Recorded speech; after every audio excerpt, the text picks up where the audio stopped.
Juste une petite annonce destinée à l'ensemble des personnes qui écoutent, y compris celles qui écoutent à distance, à savoir que donc cet après-midi, à la place de la discussion en petit groupe, il y aura une session de révision qui sera diffusée sur la toile. Voilà. Et cette petite précision ayant été faite, on va passer à la méditation et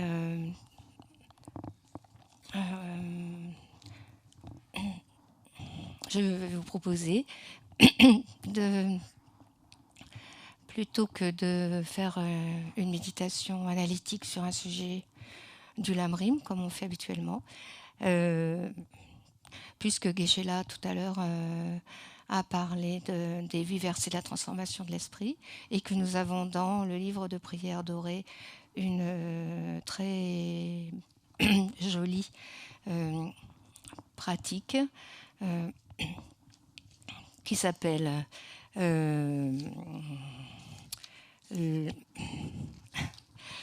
flot continuel de nectar de la transformation de l'esprit. Je crois que c'est comme ça exactement que ça s'appelle. Le flot continuel de nectar de la transformation de la pensée selon le Mahayana, à la page 155.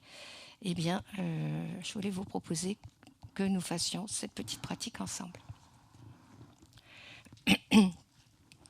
Donc, qui va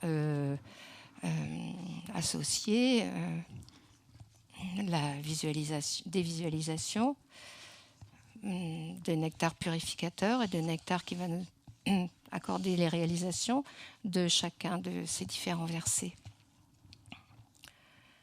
Donc ça va nous permettre de nous familiariser avec eux, pour ceux qui ne les connaissent pas ou pas beaucoup. Donc ce sera à la page 157. Mais donc avant de commencer la pratique, on va prendre quelques instants pour poser l'esprit en observant sa respiration.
à la page 157-158, on a une forme d'introduction et de préparation écrite par Lama-Zopa Rinpoche qui récapitule les différents points du Lamrim afin de créer une bonne motivation. On va peut-être aller directement à la conclusion de cette préparation, le dernier paragraphe au milieu de la page 159,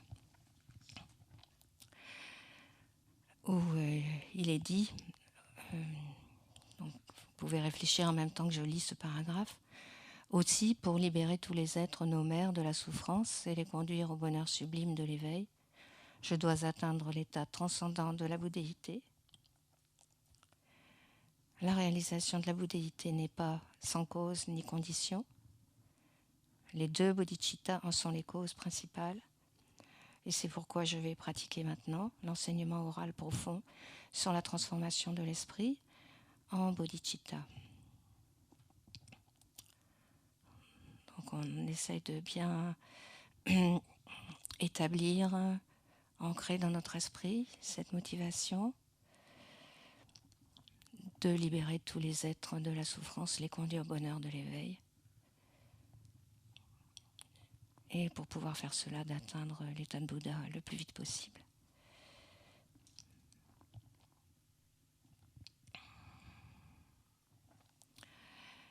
Et donc nous commençons à visualiser devant nous, au niveau de notre front, à une distance égale à la longueur d'un corps, notre maître racine, si nous en avons un, qui se manifeste sous l'aspect d'Avalokiteshvara, Chenrezi, à 1000 bras et 11 têtes. On imagine que Chenrezi est inséparable de notre maître. Et il est debout sur un disque de lune, reposant sur un lotus. Donc de couleur blanche, rayonnant de lumière, l'incarnation de la compassion et de la sagesse de tous les Bouddhas, inséparables de notre maître.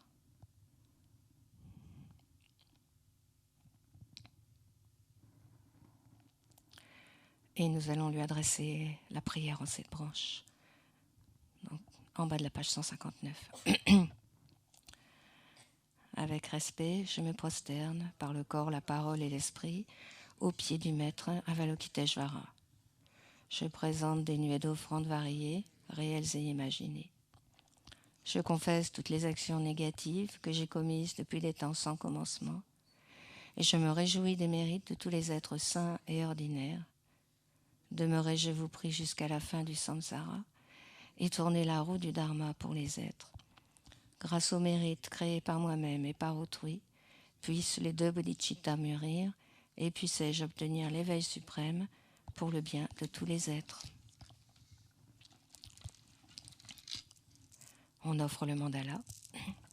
Cette terre, ointe de parfums, jonchée de fleurs, ornée du mont Mérou, des 4 continents, du soleil et de la lune, je la visualise comme un champ de Bouddha et je l'offre. Puissent tous les êtres jouir de cette terre pure. Puisse la vie du maître être longue. Puissent tous les êtres égalant l'espace recevoir bonheur et bien-être. Puissais-je moi-même et tous les autres, sans exception, accumuler des mérites, purifier les obscurcissements et rapidement obtenir l'éveil. Maître précieux, accordez-moi, je vous prie, toutes les réalisations de la voie, depuis la dévotion au maître jusqu'à l'aboutissement de l'entraînement, l'état unifié de Vajra. Veuillez me bénir afin que mon esprit devienne dharma, que le dharma devienne le chemin, qu'il n'y ait pas d'obstacle sur ce chemin, que toutes les conceptions fausses cessent et que j'obtienne immédiatement les 2 précieuses bodhicittas.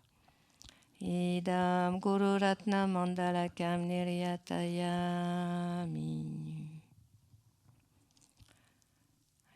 Et donc nous imaginons maintenant que Maître Avalokiteshvara, extrêmement content de notre requête, vient se poser avec le disque de lune et le lotus sur le sommet de notre tête.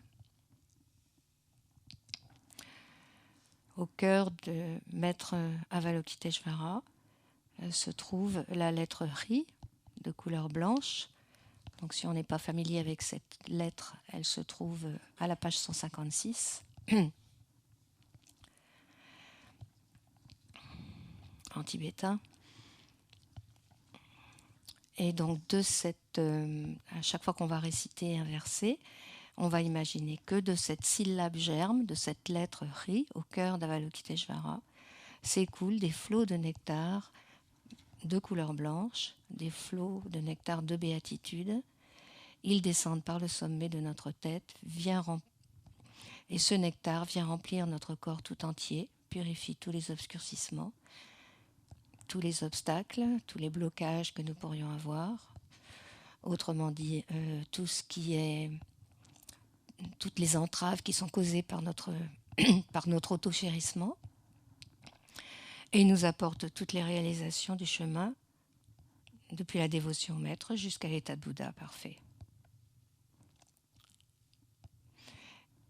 Et donc, ces obstacles et ces obscurcissements, ainsi que ces réalisations, correspondront à chacun des versets que nous allons réciter, au contenu de chacun des versets que nous allons réciter, que nous allons contempler.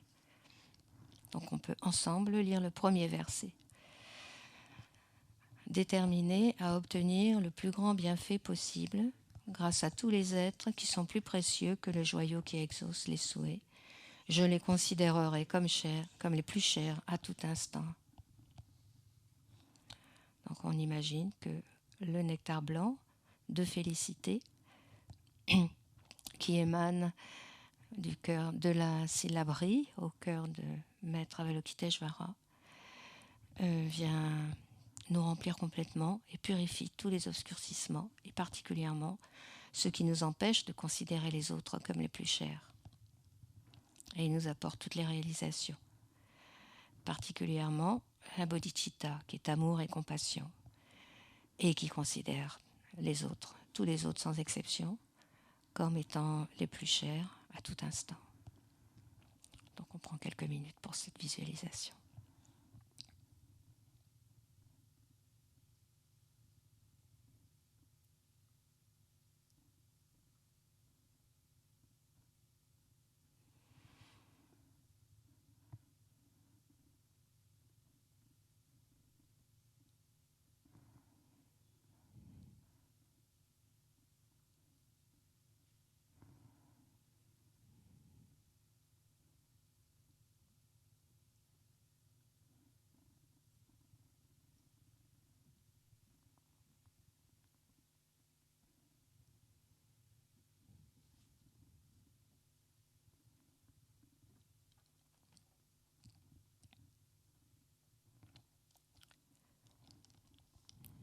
On passe au deuxième verset. En compagnie d'autrui, je me considérerai toujours comme le plus bas de tous, et du fond du cœur, je tiendrai les autres pour chers et suprêmes. Donc on fait la même visualisation avec ce nectar qui s'écoule du cœur bienheureux d'Avalokiteshvara, de la lettre Ri, sa syllabe germe, qui nous remplit complètement, qui élimine tous les obstacles, qui nous apporte les réalisations, pour que nous soyons capables de nous considérer toujours comme le plus bas de tous. Et que du fond du cœur, nous tenions les autres pour chers et suprêmes.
3e verset. Vigilant, dès qu'une émotion perturbatrice s'élève dans mon esprit, mettant en danger les autres et moi-même, je l'affronterai et m'en détournerai sans tarder. Donc ici on reconnaît le verset qui est particulièrement cher à Geshe-la.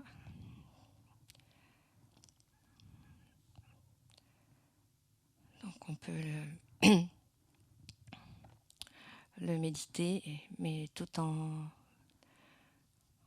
faisant la visualisation du nectar qui élimine les obstacles, qui nous empêchent de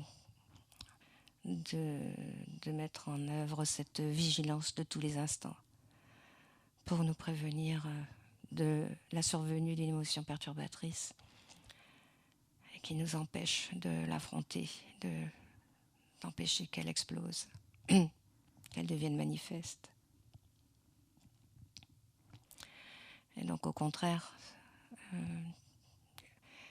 ce nectar nous envoie également, nous remplit des réalisations qui nous permettent de faire cela.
Quatrième verset. Quand je vois des êtres d'un naturel méchant, accablés par de violentes négativités et d'intenses souffrances, je chérirai ces êtres rares comme si j'avais trouvé un trésor précieux.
5e verset. Si par jalousie, d'autres me maltraitent, par des injures, des insultes et autres malveillances, j'accepterai la défaite et je leur offrirai la victoire. Donc ce nectar blanc de félicité qui jaillit du cœur d'Avalokiteshvara au sommet de notre tête vient purifier tous les obscurcissements, tous les obstacles, tous les blocages qui nous empêchent d'agir selon ce 5e verset, c'est-à-dire d'accepter la défaite sur nous et d'offrir la victoire aux autres.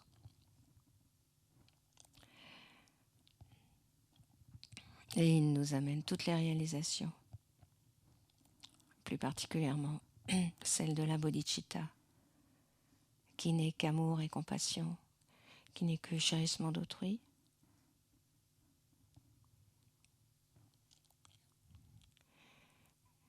dans laquelle il n'y a plus trace de chérissement, d'auto-chérissement, et donc qui peut joyeusement accepter la défaite et donner la victoire à autrui.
Le 6e verset. Quand celui à qui j'ai fait du bien et en qui j'ai placé tous mes espoirs me blesse cruellement, je verrai en lui mon saint maître.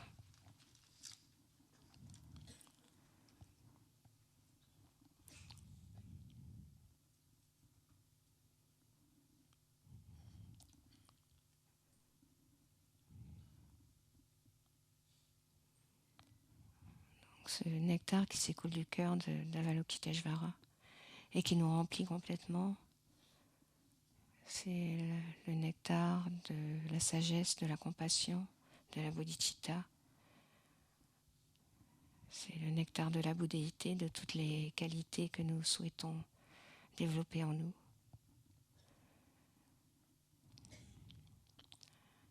Donc, y compris cette qualité de patience suprême, de voir comme notre Saint Maître des êtres qui nous font du mal au plus profond.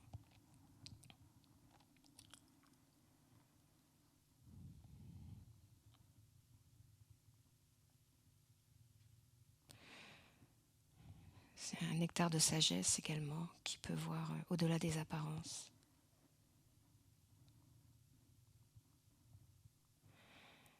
Et qui pulvérise tous nos attachements égotiques.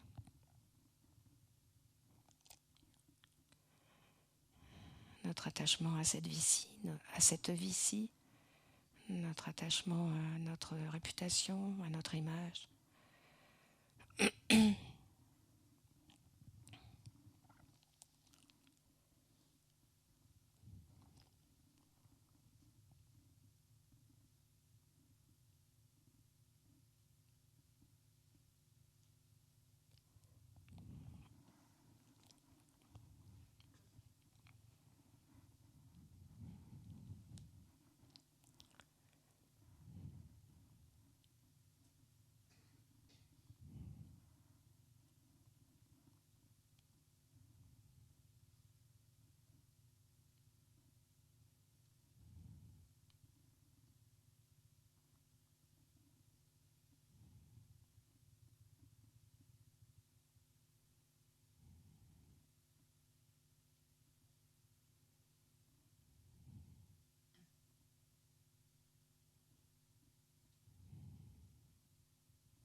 On passe au verset suivant, le 7e. En bref, directement et indirectement, j'offrirai tout bienfait et tout bonheur à tous les êtres mes mères. En secret, je prendrai sur moi leurs actions nuisibles et leurs souffrances. Donc, ce verset nous invite à pratiquer prendre et donner. Prendre les souffrances des êtres et les causes de ces souffrances. Et au contraire, leur offrir tout le bonheur, toutes nos qualités, tous nos mérites.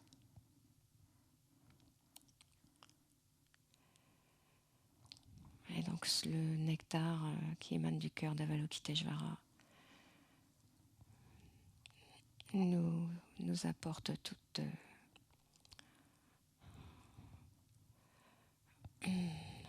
nous permet de réaliser cette pratique de prendre et donner.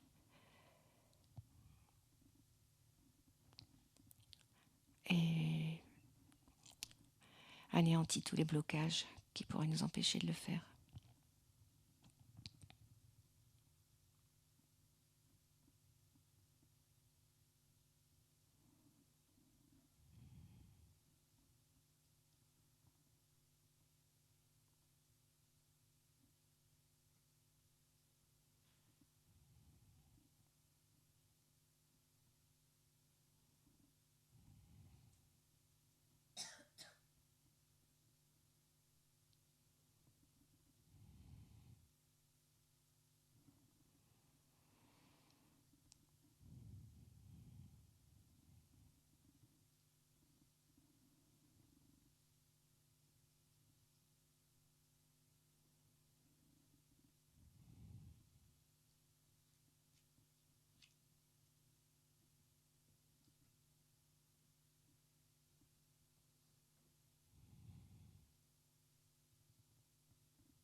Et enfin le 8e verset. Sans être contaminé par les souillures des conceptions erronées, des 8 préoccupations mondaines, puissais-je, en percevant que tous les phénomènes sont illusoires, être affranchi de l'asservissement, de l'attachement. Donc ces 8 préoccupations mondaines sont tout ce qui nous sont les manifestations de sous les diverses formes de notre attachement à cette vie, à notre personne, à notre réputation, à notre bien-être physique, à nos biens matériels, etc.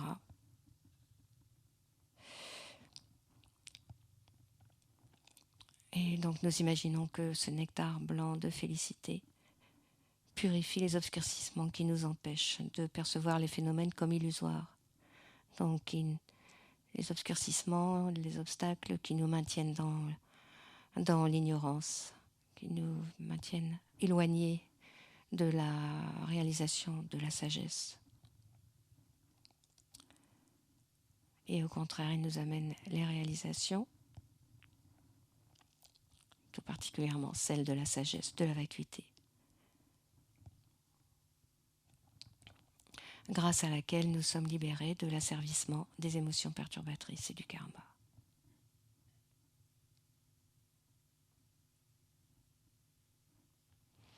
Donc c'est plus particulièrement le sujet de notre étude actuelle. Donc nous imaginons que tous les obscurcissements, tout ce qui nous empêche de comprendre cette sagesse de la vacuité est pulvérisé par ce nectar venant du cœur d'Avalokiteshvara, et qu'au contraire, toutes les compréhensions, les réalisations nous sont accordées.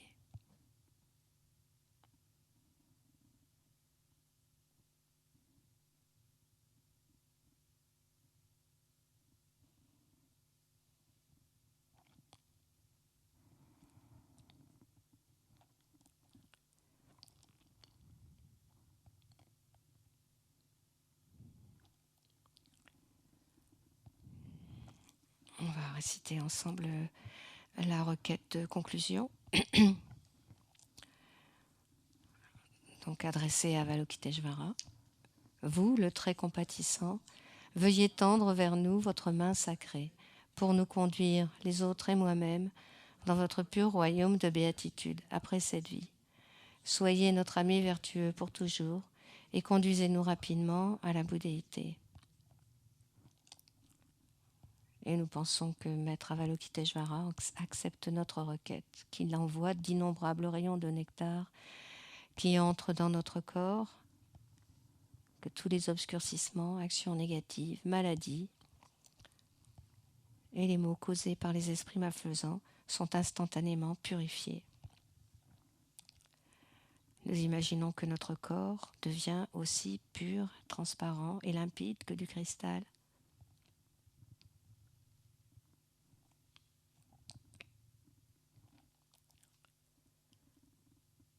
Et que Maître Avalokiteshvara fond en lumière, il vient s'absorber en nous. Et notre corps, notre parole, notre esprit deviennent indissociables du corps, de la parole, de l'esprit sacré de Maître Avalokiteshvara. On va réciter le mantra Om Mani Padme Hum. On va faire chanter 3 fois et ensuite faire un mala complet, en imaginant que l'on est donc maintenant sous la forme du Maître Avalokiteshvara et que des rayons de lumière sont émis de notre corps. À l'extrémité de chacun de ces rayons de lumière, il y a une émanation du Maître Avalokiteshvara qui vient se poser sur le sommet de la tête de tous les êtres qui sont tout autour de nous.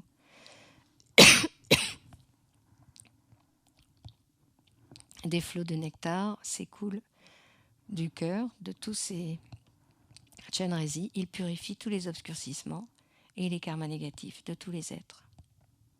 Eux-mêmes sont donc complètement purifiés. Maître Avalokiteshvara vient s'absorber par le sommet de leur tête et ils deviennent Avalokiteshvara également.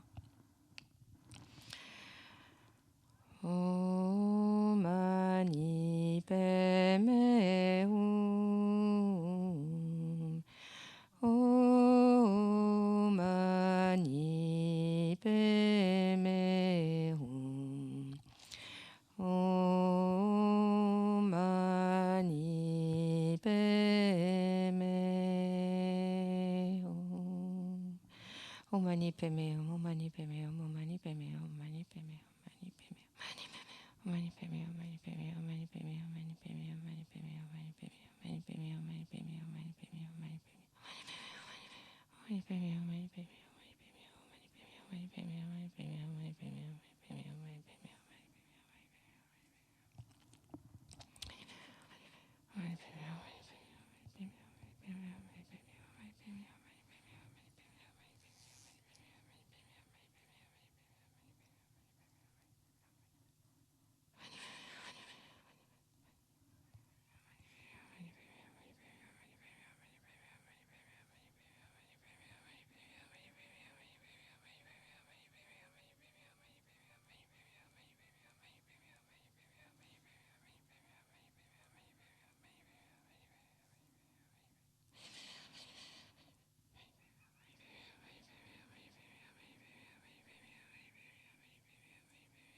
Om Mani Padme Hum. Om Mani Padme Hum. Om Mani Padme Hum.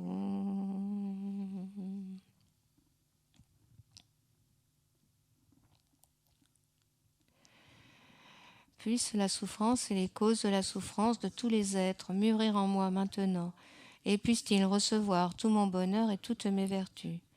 Puisse le joyau suprême de la bodhicitta naître là où il n'est pas né, ne pas dégénérer là où il est déjà né, mais s'accroître de plus en plus. Puissais-je ne jamais me lasser, ne serait-ce qu'une seconde, de pratiquer les activités des bodhisattvas pour le bien des êtres, en renonçant complètement à œuvrer à mon bien personnel, et en m'engageant dans les actions sacrées du fondateur bienveillant, le maître Bouddha Shakyamuni. Grâce au mérite accumulé, puissais-je rapidement atteindre l'état du grand compatissant et mener tous les êtres nomères qui sont nobles et suprêmes à cet état d'éveil.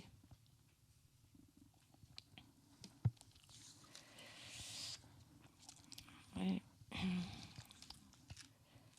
Puisque c'est l'heure du repas, on va faire la prière pour offrir la nourriture à la page 207.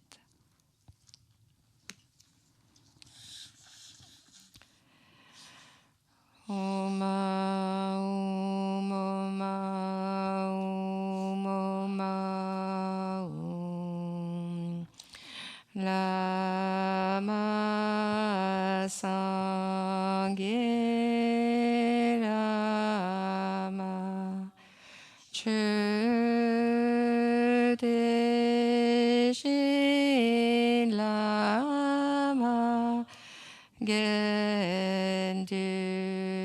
Gendunten Kunki Chepo Lama Te Lama Namla Chepambo.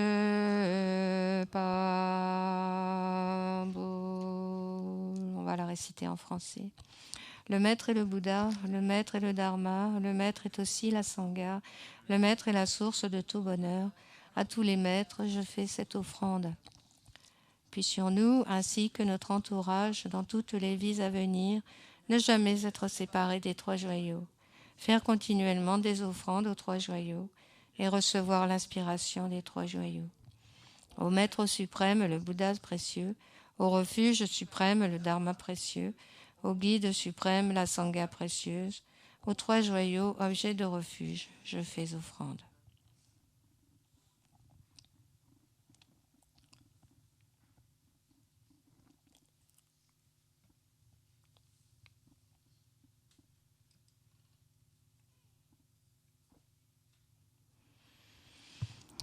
Merci beaucoup. Bon appétit.